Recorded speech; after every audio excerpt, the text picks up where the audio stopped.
What do you see as the future for Latino psychology? Oh, my goodness. I think that Latino psychology will continue to evolve and grow.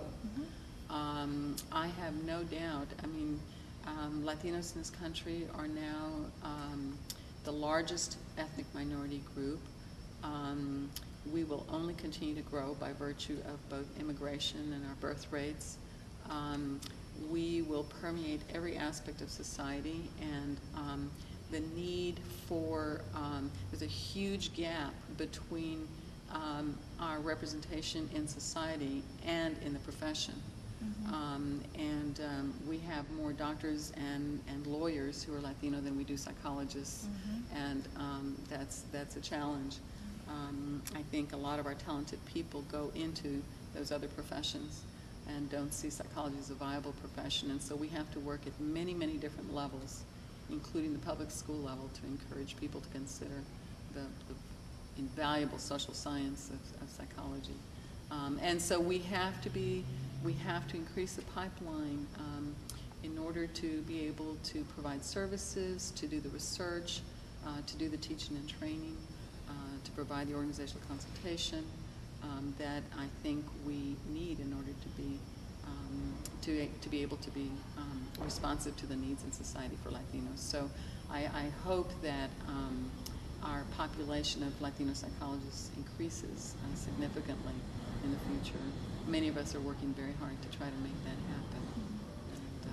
Is psychology up for the challenge for addressing the needs of Latinos in the United States? No, not yet.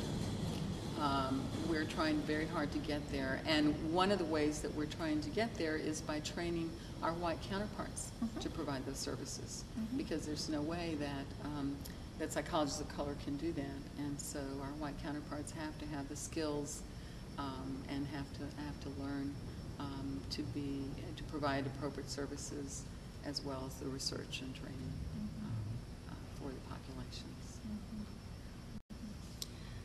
What advice would you have for a Latina who's interested in entering into the field, and maybe an undergraduate psychology major?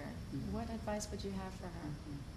Well, I would say several things. First of all, I would say be sure that you're following your bliss, because people who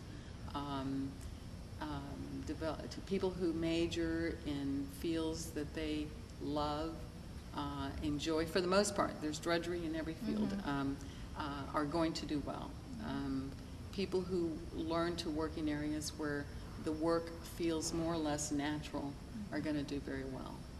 And so I would encourage people to find their fit and make sure that psychologists are fit. Now, undergraduate psychology is very difficult. It's a challenge. It doesn't always feel like a natural, but if they can stick to it and get into graduate school, they can do that.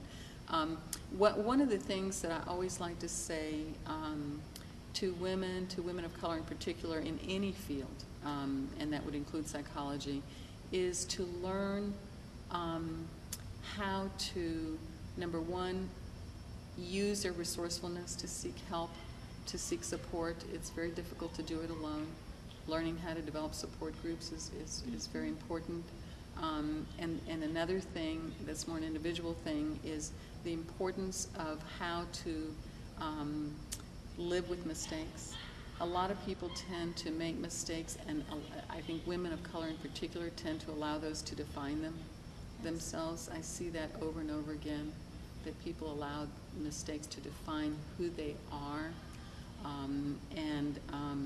I encourage people to learn that mistakes are simply a natural part of life, and that they should allow themselves to believe unambivalently in their own competencies, and to surround themselves with people who believe in them also. And so that's some pieces of advice that I would give to young people.